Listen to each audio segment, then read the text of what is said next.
for Jimmy. You know, you've directed many of television's greatest comedies. Cheers, Friends, Frasier, Taxi, Mary Tyler Moore, just to name only a few. Are you able Union Square. Oh, nice. Union Square. The Torkelsons.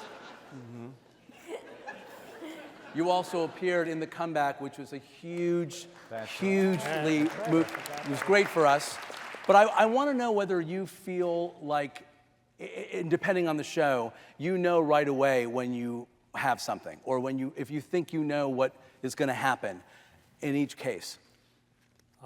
Well, it all starts with a script. And this was a wonderful script that the boys wrote. And after that, it's all luck. Because you got to get 4 actors like this, which is fortuitous that they were available. And then you have to be in the right time slot on a network that will nurture your show, especially this show, which had issues with a lot of the country. There was a lot of the country that would not watch a show based on who the characters were. So there are all these things that you have to accomplish in order to have a hit. And we were fortuitous with this show. I mean, the boys wrote a great script. These 4 people were available. I directed it. Yes. But Jim knew the week that we made the show. I mean, Yeah. the week that we made the show, you have I think 7 days on a pilot, and we were boys, which is why he still calls us boys, even though we're 50 now. But we were a few days into it, and Jimmy came to us at the end of one of the rehearsal days and said we should take some days off, because he felt like that the show was going to peak in the middle of the work week, and he wanted it to peak on camera. And so we shut down and gave them a couple of days off, and then came back. I have no memory of that. Do you? Yeah. Because We took a day off. every pilot I do, about 4 days in. You guys were working. Yeah. But here's another amazing thing. You had a memory of taking the door, though. Yeah. I earned that door. When I do a pilot, on the 4th day of a pilot, it's written in the Bible. On the 4th day, Literally. It's literally just gonna say that. on the 4th day of a pilot, I have an audience come in that watches just off the street, that watches the show with a single camera for the sets they can't see. And I knew by the reaction to this show that we had something special. And it was a tribute. But these guys weren't even Karen and what are your names? Karen and Jack. They weren't even. You didn't even have a scene in the pilot. No, they didn't meet. You guys didn't even meet until the series. Yeah. But something else that's amazing that Sean just reminded me of is that for the first 3 days of rehearsal of the pilot, there was a 5th character who was my partner at the law firm. And about 3 days in, Jimmy went, you don't need him.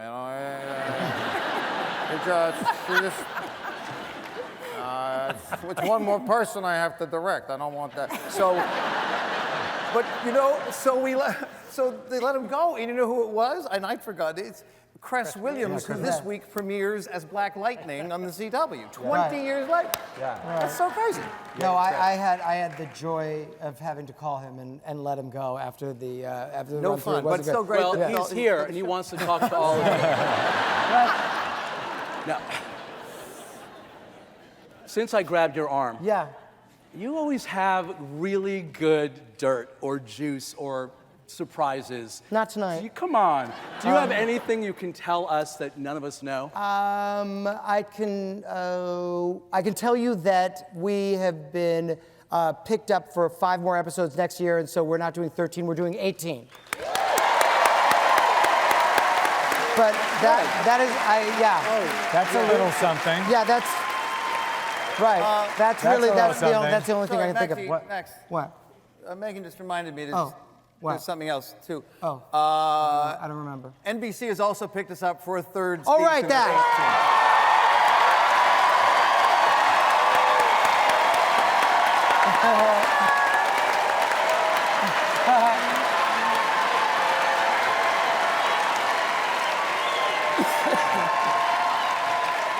Thank you, Mr. Greenblatt.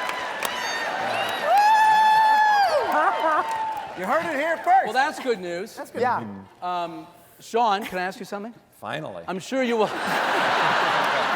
the way, Oh, just by the way, wait. The same joke I've been saying. These guys are so sick of that joke. You. Speaking of things that you may be sick of talking about, but everybody wants to know, and on Twitter this question came up more than ever, and the physicality of all of you on this show, but particularly with Jack. Can you clue us in a little bit about your process, whether when you read it on the page, you see instantly what you're going to do physically, or... Keep going.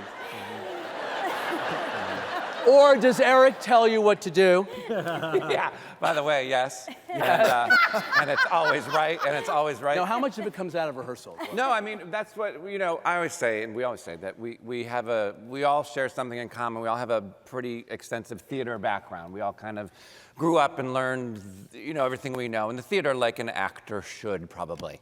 And so because of that, Jimmy's created, along with the writers and everybody, a playground to experiment and fail safely. And so I think a lot of it comes from the trust and respect we have all together sitting on the stage to, not make somebody feel like an idiot if you try something and it doesn't work. So because of that process, you see what you see. They're hard workers. I mean, that's something that people should know about the four of them. I mean, they don't want to work now, but they used to really want to work.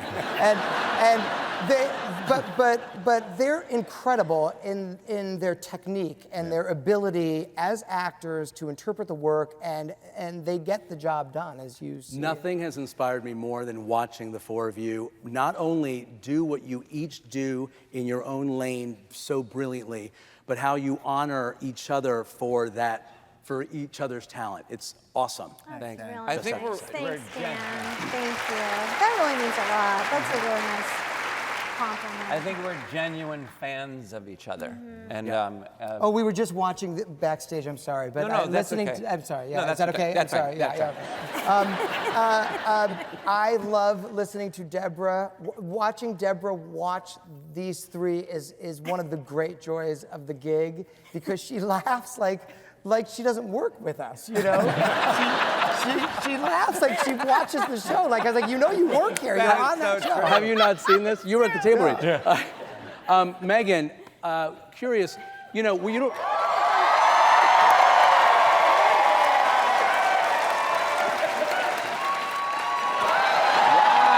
good. Oh, no. Not yet, not yet. That's what it cost us. Sorry. Not yet.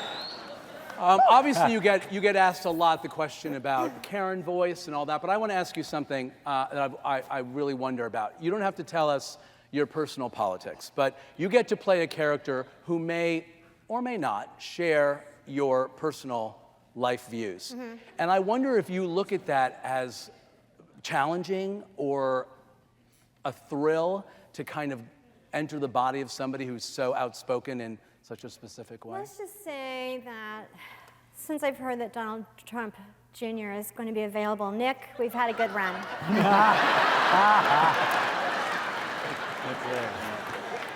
Sorry, but he's everything.